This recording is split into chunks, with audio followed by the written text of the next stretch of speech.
비가영원 사이트 운영자 오루입니다. 이 시간에는 우주평화유지 프로그램 6편 중에서도 8부 에덴이 철수됨으로써 보석이 지구 지표면 위에 있었다가 지표면 아래로 홍수 처리하는 과정에서 땅속에 묻히게 되었습니다.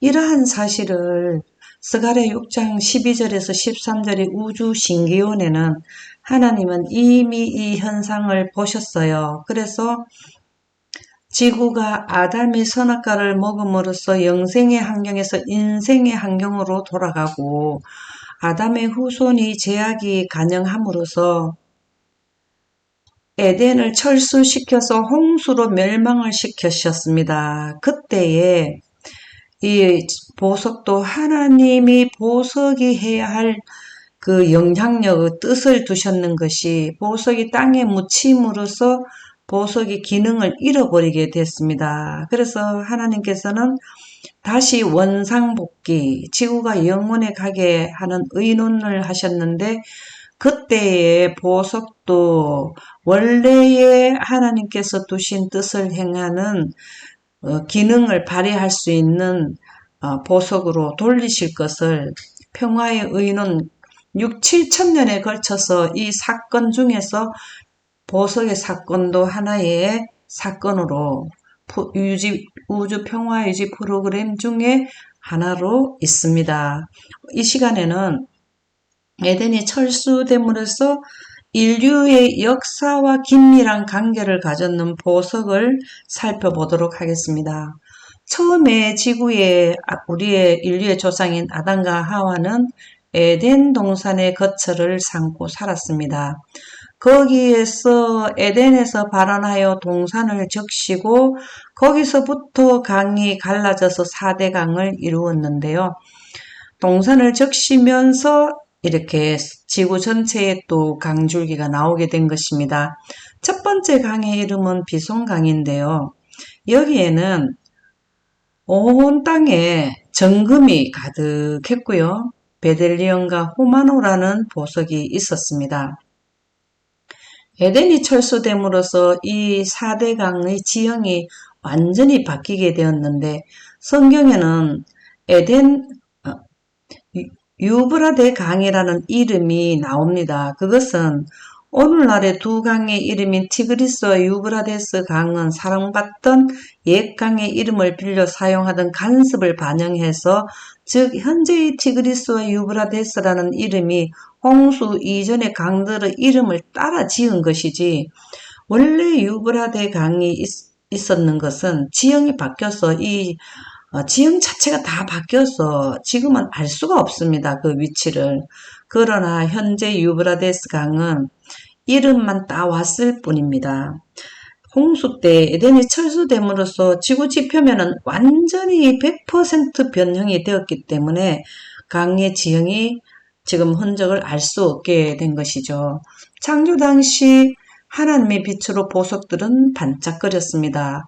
왜 그렇게 보석들이 하나님의 빛으로 반짝거리는지 지금은 우리가 다이아몬드를 보면 태양빛에 의해서 반짝이는데 아담이 죄 짓기 전에 지구 지표면에 산재했었던 각종 보석들은 하나님의 빛으로 반짝였습니다. 그것을 살펴보도록 하겠습니다. 영감의 말씀 창세기 1장 6절에 보면 하나님이 가라사대 물 가운데 궁창이 있어 이 전체에는 물이었는데요. 여기에다 궁창을 두심으로써 궁창 위의 물과 궁창 아래의 물로 나뉘게 되었는데 궁창은 현대어로 대기권, 대륙권입니다. 여기 위에는 성층권인데요. 두 번째 칸, 지구에서부터 두 번째 칸에 물층을 두셨습니다. 그래서 물과 물로 나뉘게 하시고 하나님이 궁창을 내셨는데 여기에다가 하나님의 빛을 전반사시키셔서 성층권에서 두 번째 칸에서 대기권에 하나님의 빛이 가득, 지금 태양빛이 우리 대기권에 가득하듯이 비치게 되었습니다. 그것을 하박국 3장 3절에는 그의 하나님의 영광이 하늘을 덮었고 스카이, 하늘을 덮었고 이렇게 덮고 나니까 지구 지표면에 있는 동식물과 보석들은 하나님의 빛으로 다 강합성하고 보석들은 하나님의 빛이 그 보석에 입사되어서 갇혀버려서 반짝이게 되는 것입니다. 그래서 아담과 하와가 선악과를 먹기 전에는 이오층에서 나오는 빛으로 영생을 하게 되었는데 선악과를 먹음으로써 태양빛이 지구 지표면에 비치게 되었습니다. 그래서 보석도 영원에 가는 빛을 선포하고 영원에 가는 빛을 반사하다가 태양의 빛으로 빛나게 되고 태양의 빛을 다시 우리에게 보내주는 그러한 역할을 하게 되는 것입니다. 선악과를 먹기 전에는 영원에 가는 하나님의 빛을 성층권에서 내려보내고 그것을 다시 반사해서 다시 식물과 동물에게 영생에 가는 혜택을 많이 주는 것이 다시 땅에서 하나님의 영광을 보내게 하는 것이 보석들이었는데요. 그래서 이 보석은 동식물이 영원에 가게 하는데 큰 역할을 담당했습니다. 그러나 창세기 2장 16절 17절의 영감의 말씀에 의하면 아담과 하와가 사단에게 오임을 받아서 미혹을 당해서 선악을 알게 하는 나무의 열매를 먹음으로써 영생을 상실하게 되었습니다. 영생을 상실하게 된다라는 것은 하나님의 빛이 성층권에서 물러가고 태양빛이 비치는 환경이 되었다라는 것입니다. 사람과 동물도 식물도 선악과를 먹음으로써 영원에 가는 에너지를 상실하게 되듯이 보석도 마찬가지로 그 빛으로 빛나지 않게 되고 못하게 되고 태양빛을 반사하는 그러한 것으로 바뀌게 되었습니다. 부조화 선지자 108쪽에 보면 하나님께서는 죄 많은 사람들을 부유하게 하시고 번영하게 하시면 하실수록 그들이 그분 앞에서 더 부패하게 되리라는 것을 보셨다. 풍성하게 주시는 분이신 하나님께서 영광을 돌리도록 인도했어야 할 보물들이 이 보석들 죄 많은 사람들을 부유하게 하시고 번영하게 하시면 하실수록 그들이 그분 앞에서 더 부패하게 되리라는 것을 보셨다. 풍성하게 주시는 분이신 하나님께 영광을 돌리도록 인도했어야 할 보물들이 이 보물의 원래의 하나님께서 두신 뜻은 영광을 돌리도록 하나님의 영광은 영생 가는 것인데 영생 가는 것을 동식물에게 도움을 주기 위해서 보물을 만드셨다는 겁니다. 그런데 숭배의 대상이 되어 왔었던 반면에 하나님께서는 수치와 멸시를 받아오셨다. 선악과를 먹고 난 뒤에 보석의 원래 기능을 상실하게 되었다라는 내용이 되겠습니다. 보석은 공동용으로 보석을 사용하도록 하나님께서 지구 지표면 전체 인류가 사용하는 데 도움을 받도록 하게 했는데 이것을 노아 홍수전의 사람들은 사유화하게 되었습니다. 부조화 선지자 90쪽에 보면은 하나님께서는 홍수전에 살았던 이 사람들에게 풍요한 선물을 많이 주셨다. 풍요한 선물이라는 것은 각종 보석이죠. 그러나 그들은 그분의 선물을 자신들의 영화스럽게 하는데 사용했으며 그들의 애정을 선물들을 주신 분에게가 아닌 선물들에만 둠으로써 보석에만 관심을 두고 보석을 주신 하나님은 관심을 두지 않았다라는 것입니다. 그것들을 저주로 만들었다. 그들은 금, 은, 보석과 상품의 목재를 써서 그들 자신을 위하여 주택을 건축하였고 그들의 가옥을 가장 공교한 솜씨로 아름답게 꾸미는 데 있어서 다른 사람들을 앞지르려고 노력하였다. 그들은 그들의 교만한 마음의 욕망을 만족시키기만을 추구했으며 보석으로 그들의 마음의 욕망을 만족시키는데 사용했다라는 것입니다. 그래서 쾌락과 사악의 길에 빠졌다. 하나님의 영혼에 가게 하는데 도움을 주기 위해 만드는 것을 개인들이 이렇게 자기네 욕심을 채리는 데에 사용하게 되었다라는 것이죠. 그래서 홍수전의 사람들은 건축 재료로서 보석들을 사용했는데요.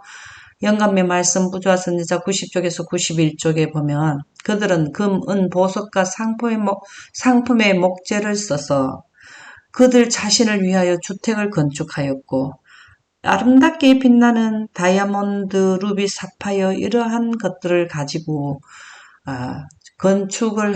주택을 건축하는 재료로 사용했다라는 것입니다. 그들의 가옥을 가장 공교한 솜씨로 아름답게 꾸민 데 있어서 다른 사람들을 앞지르려고 노력했다. 서로 경쟁을 했다라는 것이죠.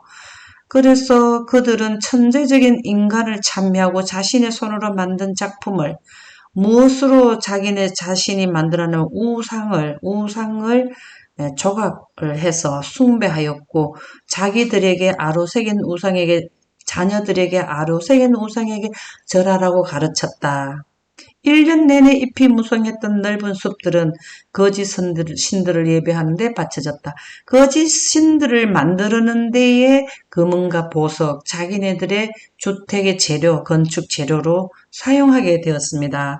그래서 원래 공동으로 건강을 유지하는 데 사용되어져야 할 보석이 개인들의 개인들의 사유, 자기 것으로 했다라는 것이죠. 그래서 이 보석은 왜 그렇게 개인들이 욕심을 냈냐면 건강하고 관계가 되고 수명하고까지 관계가 되는 것인데요. 아담이 죄짓기 전에 하나님의 영광으로 빛났던 보석들은 영생에 가게 하는데 혜택을 주는 역할을 했고, 그 다음에 각종 보석에서 나오는 것으로 인해서 인류도 도움을 많이 받는 그러한 것이 바로 보석입니다. 부조화 선지자 90쪽에 보면 금, 은과 보석들이 풍부하게 있었다. 인류는 아직도 그 초기 활력의 대부분을 가지고 있다. 아담이 생명을 연장시키는 나무에 접근할 수 있었던 때로부터 수세대가 지났을 뿐이어서 사람의 수명은 아직도 100년을 단위로 헤아렸다. 노홍수 전에는 지금 우리는 10대, 20대, 30대, 40대 이렇게 하지만 그때 당시에는 100대, 200대, 300대, 400대 이런 식으로 단위를 세웠다라는 것이죠. 물론 환경이 아주 쾌적하고 에덴이 철수됨으로써 지금처럼 환경이 악화된 환경은 아니지만 그래도 보석이 역할을 많이 담당했기 때문에 수명하고도 관계가 있다라는 것입니다. 그래서 에덴이 철수됨으로써 보석들은 인류와 모든 동식물에 영향력을 미쳤던 이러한 보석들이 숨겨지게 되었습니다. 부조화 선지자 62쪽에 보면 사람들의 악행이 홍수로 말미암아 그들의 멸망을 결정지었을 때 노아홍수죠. 노아홍수는 에덴이 철수됨으로써 남북한만한 한국 땅덩어리의 남북한만한 땅덩어리의 1.4배의 지구의 시각을 지표면을 떼갔기 때문에 그때에 노아 홍수가 나게 된 것입니다.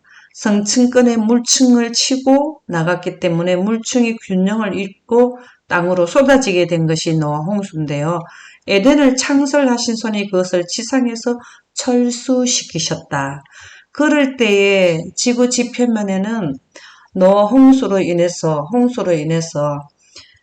150일 동안 제일 높은 산에서도 7m 높이의 물이 지구 전체를 덮게 되었는데 그래서 그 많은 150일 동안 물이 창일한 물을 하나님께서는 물을 갖다가 이렇게 다시 지구 지표면이 드러나도록 물을 옮기셨을 때에 강풍으로 옮기셨는데 그때에 이 보석들도 이제 땅속에 묻히게 되었습니다.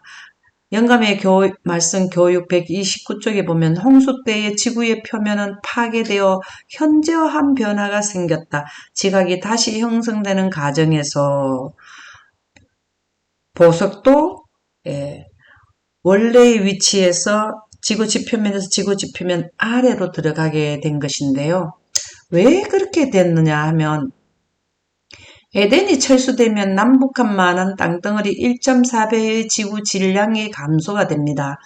그렇게 되면은 지구가 원래 에덴이 철수되기 전에는 21.5도에서 지금 현재 23.5도로서 지구 자전축의 기울기 변화가 발생되었고, 에덴이 철수됨으로 지구 자전축의 기울기가 변화가 옴으로써 세차 운동, 21.5도였을 때는 세차를 작게 하는데 자전하면서 작은 범위로 하지만 이 13.5도가 됐을 때는 지구 자전축의 세차 운동을 더 확대해서 하게 됩니다. 그리고 또 어떤 현상이 일어나냐면은 지구가 이 11.5도 지구 지축이 기울어졌을 때는 공정 궤도로 돌았는데 지구가 23.5도가 되었을 때는 타원형으로 돌게 되었습니다. 그래서 현저한 기후 변화가 일어났는데요. 이때 에덴이 철수됨으로써 이러한 현상이 함께 발생되었습니다. 그래서 홍수가 났는데요. 이 홍수가 났을 때에 하나님께서 홍수를 처리하시면서 땅속의 보석들을 묻게 되었습니다. 밤낮주야 40일을 내렸는 이 홍수물이 150일 동안 창릴해서 홍수가 이제 물이 이제 쏟아지는 것이 거쳤을 때에 홍수 때의 땅의 표면은 전부 변화했다. 제약의 결과로 세 번째 무서운 저주가 지상에 임하였는데 세 번째 저주가 홍수죠. 물이 줄어지기 시작하자 산들과 언덕들은 흙탕물의 대해로 둘러싸였다. 도처에 사람들과 짐승들의 시체가 널려 있었고 주께서는 이 시체들이 그대로 남아서 부패하여 대기를 오염시키도록 버려두지 않으시고 흙으로 큰 매장지를 만드셨는데 물을 말리기 위해 그분께서 일으킨 강풍은 큰 힘으로 그 시체들을 옮겼는데 때로는 산봉우리까지 옮겨 시체 위에 나무와 바위와 흙을 쌓아 올렸다. 홍수 전 세상을 부유하게 장식하였으며 그 당시에 거민들이 우상화했던 금과 은, 귀중한 목재들과 보석들이 같은 방법으로 땅속에 매몰되었다. 사람들의 시야에서 감추어졌는데 땅속에 갔는데요. 맹렬한 물결이 이 보물들 위에 흙과 바위를 쌓아 올리고 어떤 곳에서는 그것들 위에 산을 쌓기도 하였다 그랬습니다. 그래서 보석은 노아 홍수 때 땅속에 묻히게 되어서 빛을 발해야 되는데 땅속에 묻히게 되었습니다. 그래서 보석이 많았던 지역이 더 많이 파괴되었다라는 것은 보석으로 하나님께 더 많은 죄를 지었기 때문에 거기에는 더 많이 파괴되었다라는 말씀이 영감의 말씀 부조화 선자 108쪽에 나옵니다. 돌멩이 울퉁불퉁한 바위와 부서진 돌덩이들이 그때 땅 표면에 흩어졌다. 이 바위와 돌덩이들은 지표면 아래에 있었고 보석은 지표면 위에 있었는데 이것이 바뀌게 된 것입니다. 보석은 지표면 아래로 가고 또 바위와 부서진 돌덩이는 지표면 위로 올라오게 되었습니다. 그때 땅 표면에 흩어졌다. 여러 곳에서 언덕과 산들이 흔적도 없이 사라져 버렸다. 그리고 평지였던 곳이 산맥이 생겼고 어떤 곳은 다른 곳보다 이런 변화가 더 심하였다. 한때 세상에서 가장 많았던 금, 은과 보석이 있었던 곳에 가장 중한 저주의 흔적이 보였다. 그랬습니다. 이것은 보석으로 우상을 만들어서 우상으로 그들이 우상을 섬겼기 때문에 그리고 사람이 살지 않았던 지방과 재들이 아주 적었던 곳에는 저주가 가볍게 내렸다라고 기록되어 있습니다. 보석은 땅 아래 묻혀 있었지만 또 사람들이 이에서 그 보석을 다시 사람들이 보석이 있는 지역에서 보석을 찾아서 사용을 하게 되었는데요. 인류의 역사와 보석은 뗄래야 뗄 수 없는 관계를 시대마다 지속적으로 관계를 가지고 있었습니다. 언제 가장 많이 보석을 사용했다고 성경에는 기록되어 있냐면 솔로몬이 성전을 지었을 때 보석으로 그 재료를 사용하셨다라는 내용이 나옵니다. 열왕기상 10장 10절에서 11절에 보면 향품과 보석을 이에 저가 금 120달란트와 심이 많은 향품과 보석을 왕께 드렸으니 스바의 여왕이 솔로몬 왕께 드린 것처럼 많은 향품이 다시 오지 아니하였더라. 스바의 여왕도 솔로몬 왕께 이렇게 많이 제공했다라는 것이고요. 오빌에서부터 금을 실어온 하람의 배들이 오빌에서 많은 백단목과 보석을 운반하여 오매 성전을 지금 이 성전은 솔로몬의 성전이 아니고 스룹바벨이 새로 지은 성전으로서 그때와는 아주 현저한 차이가 나는 훨씬 못한 성전을 재건하게 된 것인데요. 솔로몬의 성전 때는 이러한 오빌에서 실어오고 이런 백당목과 보석을 운반해서 재료를 성전을 짓기 위해서 가져오게 된 것입니다. 그래서 역대하 9장 10절에도 보면 후람의 신복들과 솔로몬의 신복들도 도빌에서 금을 실어올 때에 백당목과 보석을 가져온지라 성전을 짓는 재료를 많이 가져왔는데요. 사도행적 145쪽에 보면 금과 보석으로 빛나는 그 성전은 아름답고 장엄하게 보였다 그랬습니다.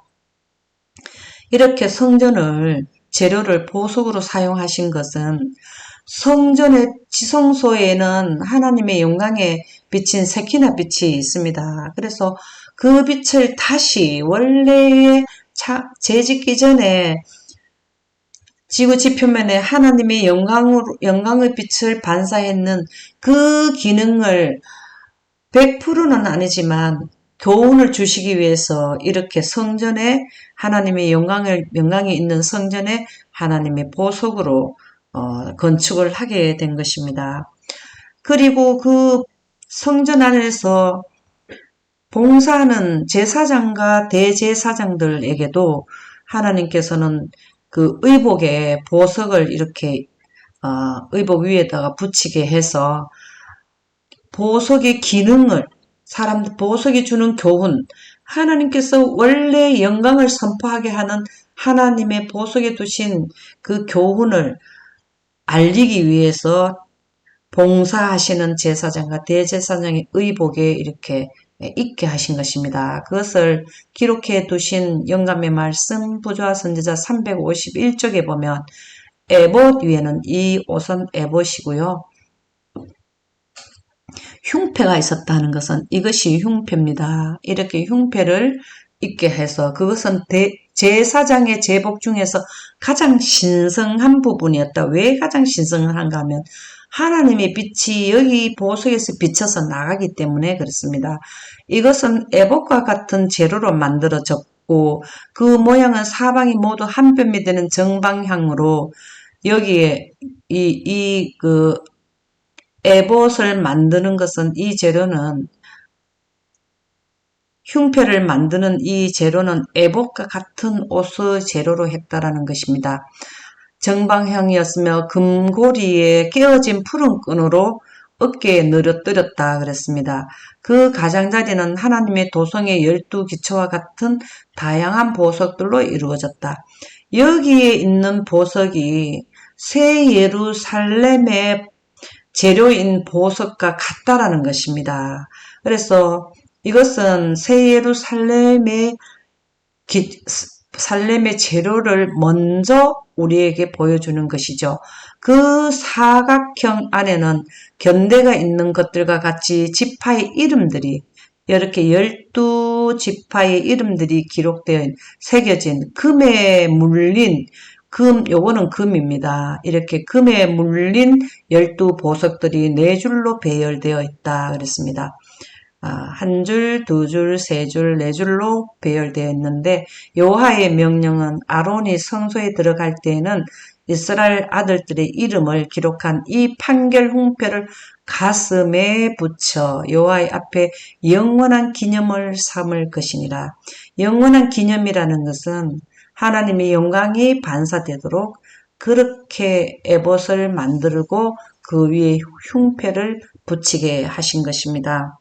그래서 이스라엘 백성들이 1500년 성막 제도에 하나님의 보석을 통해서 하나님의 영광, 영생에 가는 원리를 교훈을 주시게 된 것이 성막 제도의 제사장들이 입었던 옷인데요. 이 제사장이 있고 대제사장이 있는데요. 대제사장의 형패에는 두 큰 보석이 또 있습니다. 그것을 우림과 둘림이라 하는데 출애굽기 28장 30절에 보면 너는 우림과 둘림을 판결 흉패 안에 넣어. 이게 판결 흉패 안에 넣어서 아론이 여호와의 앞에 들어갈 때 그의 가슴에 붙이게 하라. 가슴에 붙이게 하라. 아론은 여호와 앞에서 이스라엘 자손의 흉패를 항상 그의 가슴에 붙일지니라. 부조화 선지자 영감의 말씀 351쪽에도 보면 흉패의 좌우에 찬란하게 빛나는 두 큰 보석이 있었다. 이것이 우림과 둠밈입니다. 이것들은 우림과 둠밈으로서 둠밈으로 알려져 있는데 그것들로 말미암아 하나님의 뜻이 대제사장을 통해서 알려졌다. 빛이 바른 쪽에 있는 보석을 둘러싸면 그것은 하나님께서 동의 혹은 승인하신다는 표이고 구름이 왼쪽 보석을 둘러싸면 그것은 거부 또는 불찬성의 증거라는 것입니다. 그래서 보석을 통해서 이스라엘 백성들에게 대제사장이 입었는 그 보석을 통해서 하나님의 의사를 결정된 의사를 전달하게 했습니다. 그래서 보석은 큰 역할을 이스라엘 백성들의 유대 그 성막 제도에 있어서 큰 역할을 담당하게 되었는데요. 그러한 보석이 이 땅의 모든 그 죄가 해결되고 새하늘과 새 땅을 재창조되었을 때, 지구가 재창조함을 받았을 때에 에덴이 철수된 자리에 새 예루살렘을 건설해서 지구로 다시 환원을 시키는 것이 계시록 21장 10절에서 나오는데요. 이 말씀은 성령으로 나를 데리고 크고 높은 산으로 올라가 하나님께로부터 하늘에서 내려오는 거룩한 성 예루살렘을 보이니 하나님의 영광이 있음에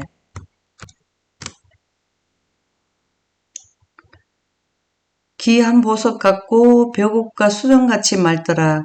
그 성의 성곽의 기초석은 각색 보석으로 꾸몄는데 그래서 새 예루살렘의 재료는 제사장이 입었던 에보디의 흉패에 있는 12보석과 같다라는 것입니다. 그래서 이 보석은 인류 역사, 영생에서 영생까지 사이에 인생의 역사가 있는데 인류의 모든 역사가 보석과 면밀한 관계를 가지고 있었다라는 것입니다. 그래서 지극히 귀한 보석 같고 벽옥과 수영같이 맑더라.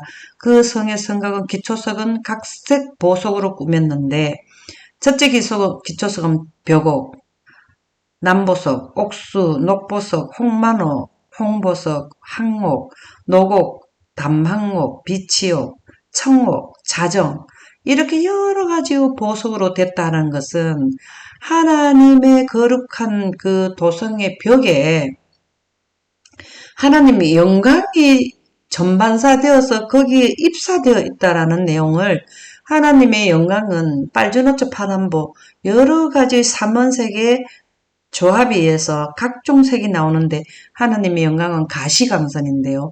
그 영광이 있기 때문에 이러한 보석의 색깔로 나왔다라는 것입니다. 그 보석은 하나님의 영광의 빛을 반사, 모든 지구의 중심에 그 행정 통치 기관에서 지구 전체에 하나님의 영생에 가는 빛을 새 예루살렘을 통해서 나오게 되고 또 우주에도 이 빛이 전달되도록 하나님께서는 새 예루살렘을 보석으로 만드신다는 겁니다. 그래서 이것을 예수님이 이 지구에 재림하시고 또 삼림하시고 지구가 재창조될 때 우리 지구에 다시 줄 때의 상황이라는 것입니다. 그래서 한 진주요 열두문은 열두 진주니 문마다 한 진주여 성의 길은 맑은 유리 같은 정금이더라. 제사장 옷에 그 에봇 위에 흉패를 이렇게 걸어주는 것도 금으로 했는과 마찬가지로 새 예루살렘 길은 정금길이라는 것입니다. 그래서 새 예루살렘은 영광이 입력된 지역인데요. 계시록 21장 11절에 보면 하나님의 영광이 있음에 그 성의 빛이 지극히 귀한 보석 같고 벽옥과 수정같이 맑더라. 에봇 위에 이 흉패에 있는 12가지 보석이 새 예루살렘에 같이 이 색깔로 빛난다라는 것입니다. 마태복음 13장 45절에서 6절에 보면 또 천국은 마치 좋은 진주를 구하는 장사와 같으니 극히 값진 진주 하나를 만나매 가서 자기의 소유를 다 팔아 그 진주를 샀느니라. 진주는 바로 보석인데요. 각종 보석은 영생에 가는 하나님의 영원한 복음을 전파하는 것이기 알려주는 것이기 때문에 꼭 진주를 사라는 것은 영원에 가는 원리를 이해하라는 것입니다. 보석을 통해서 하늘에 가는 원리를 이해하라는 것이죠.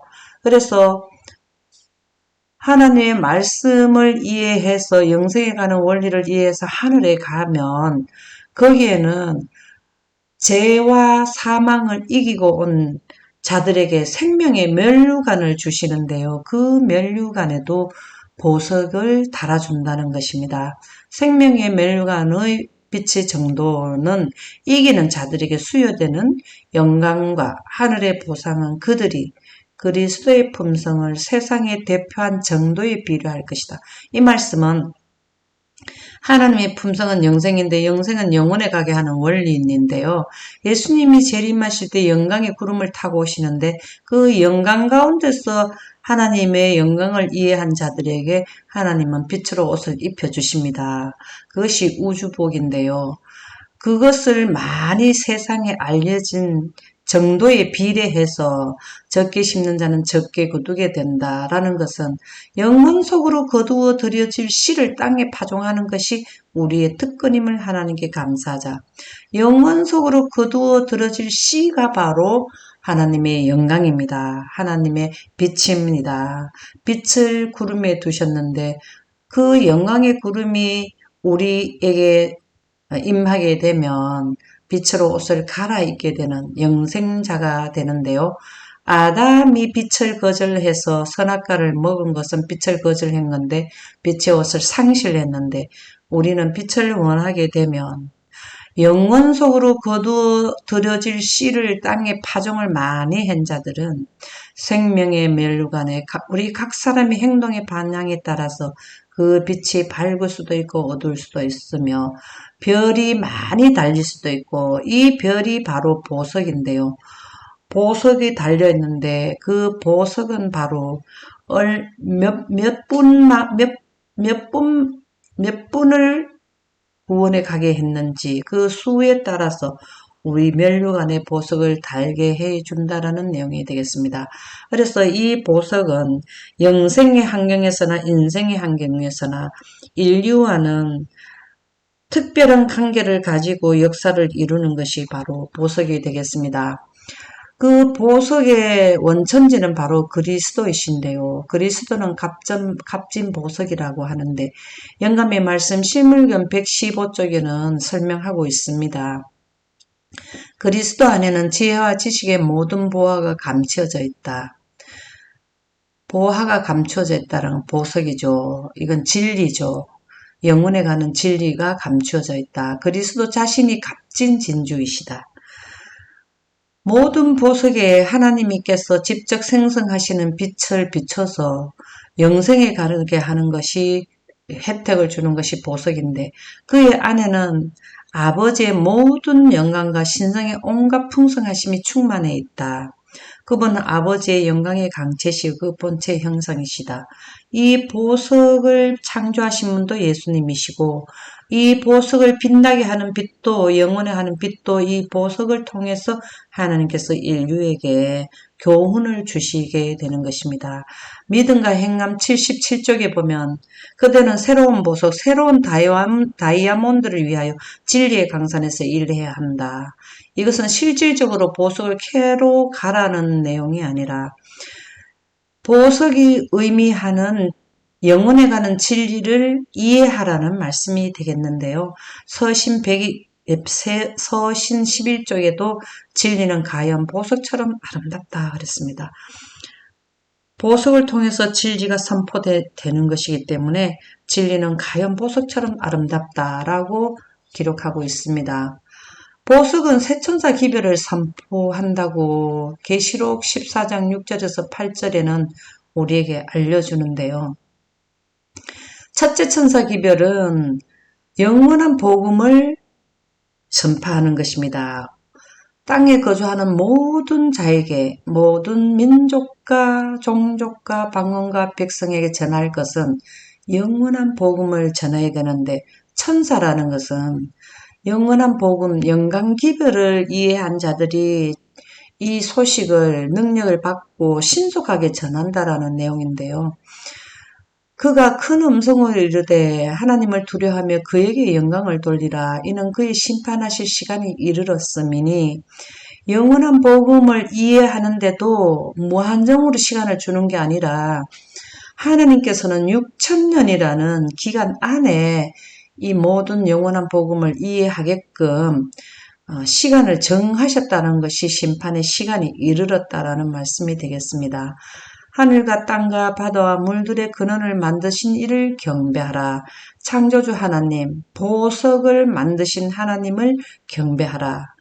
또 다른 천사가 곧 둘째가 그 뒤를 따라 말하되 무너졌도다 무너졌도다 큰 성 바벨론이요. 지금은 지구가 지속적으로 붕괴가 되고 있죠. 싱크홀, 질병, 우박, 지진, 또 나라와 나라가 격돌하고 이렇게 모든 것이 유혈 사태가 일어나고 많은 사람들이 사망에 이르는 이러한 것들은 환경이 많이 무너지기 때문에 발생되는 것이죠. 모든 나라에서 그의 운명으로 말미암아 진노의 포도주를 먹이던 자로다 하더라. 이 기별은 현대 기별이고 우리가 지금 현재 사는 인류에게 꼭 전파되어야 할 그 복음의 소식인데요. 사람만 전하는 것이 아니라 하나님께서는 보석을 통해서도 첫째 천사 기별, 둘째 천사 기별, 셋째 천사 기별을 전하도록 보석도 이 기별을 전한다는 것이죠. 아담이 죄짓기 전에는 영원한 복음인 영광만 계속 보석이 빛을 가득히 담고 지구 지표면에 반사를 했는데 아담과 하와가 선악과를 먹고 나니까 영원한 복음인 영광의 빛으로 반사가 아니고 인류의 빛인 태양빛을 반사를 했습니다. 그러면 이 태양빛으로는 이 지구는 언젠가는 그 한계점이 있고 임계점이 있어서 지구 전체가 멸망을 하게 될 때가 온다라는 것을 이 보석을 통해서도 우리가 이해를 할 수 있는 것입니다. 그래서 이 사람만 전하는 것이 아니라 지금 현대기별은 보석을 통해서도 하나님께서는 인류가 깨닫기를 원하시는 것입니다. 그래서 계시록 3장 18절은 라오디게아 교회 마지막 시대에 사는 교회에 보내는 기별인데요.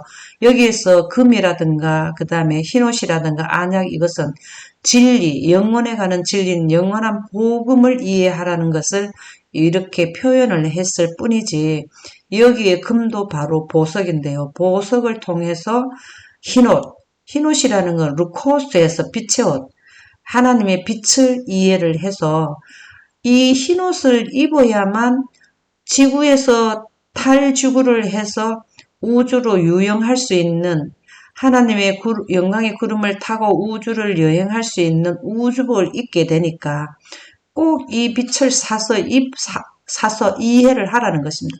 이 빛을 산다라는 것을 이해를 하는 것인데요. 안약도 마찬가지입니다. 하나님의 빛으로 이러한 영생에 가는 것을 이해하라는 것인데 이것은 보석을 통해서도 우리에게 교훈을 주는 말씀이 되겠습니다. 그래서 성경은 포괄적인 인간 역사를 기록해둔 책인데요. 보석을 통해서도 포괄적인 인간 역사를 우리가 알 수 있습니다. 영감의 말씀 청년에게 보내는 기별 263쪽에도 보면 성경은 인간이 소유하고 있는 가장 오래되고 포괄적인 역사이다. 성경을 통해서만 보석의 역할을 포괄적인 보석의 역사는 인류의 역사와 포괄적인 역사를 함께 했다라는 걸 알 수 있습니다. 성경은 영원한 진리의 셈에서 새롭게 나온 것이며 각 시대를 통하여 거룩한 손이 성경의 순결성을 보존하여 왔다. 성경은 인간의 연구로는 침투에 들어갈 수 없는 아득히 먼 과거를 비춰준다. 성경이 기록된 이 보석들은 우리 인류의 연구를 뛰어나서 영생을 안내해주는 것이 보석이라는 거죠. 이것은 우리 인류는 아무리 연구를 해도 성경에서 제시하는 보석의 교훈, 영생을 알리는 보석에까지는 이해를 할 수 없다라는 것이죠. 우리들은 오직 하나님의 말씀 가운데서 땅에 구초를 놓으시고 하늘들을 펴신 능력을 바라볼 수 있다. 오직 성경에서만 민족들의 기원에 대한 권위 있는 기록을 발견할 수 있다. 고대의 그 역사를 보나 이 보석을 많이 가지고 있었는 나라가 그 시대에서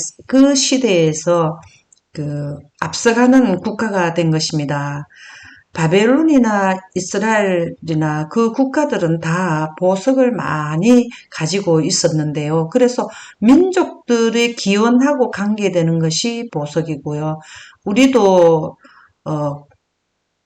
은행들은 금을 많이 가지고 있어야 되는 게 금본위제가 바로 은행에서 금을 가지고 있는 양만큼 화폐를 다른 사람들에게 거기에 비례해서 화폐를 만들었는데 우리 인류하고는 이 보석하고는 깊은 관계가 있습니다.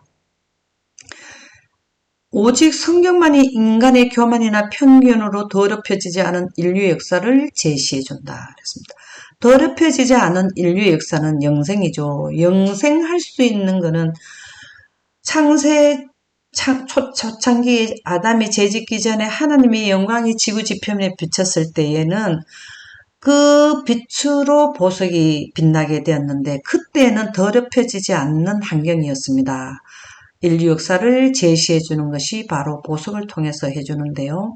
영감의 말씀 청년에게 보내는 겉면 189쪽에 보면 이것이 바로 진정된 과학입니다. 진정된 과학이라는 것은 하나님의 영광으로 하는 과학이 진정된 과학이고 하나님의 영광으로 하는 과학은 우리 자연과학을 뛰어나는 초자연과학, 영생에 관계되는 우주에 관계되는 과학이 바로 진정된 과학은 하나님의 영광을 접목시켰을 때만 하는데 이것은 성경과 일치하게 된다라는 내용의 말씀이 되겠습니다.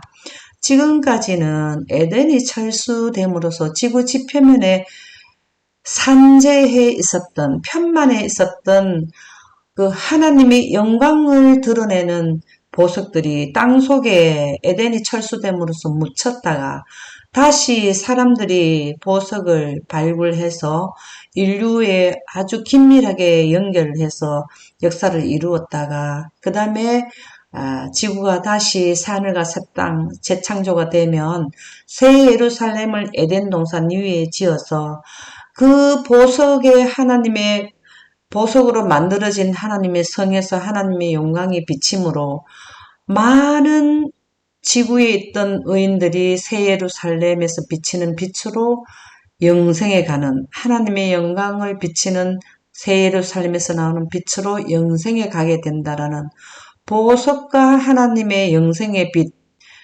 영원에 가는 진리를 보석을 통해서 우리에게 주는 교훈에 대해서 말씀을 드렸고요.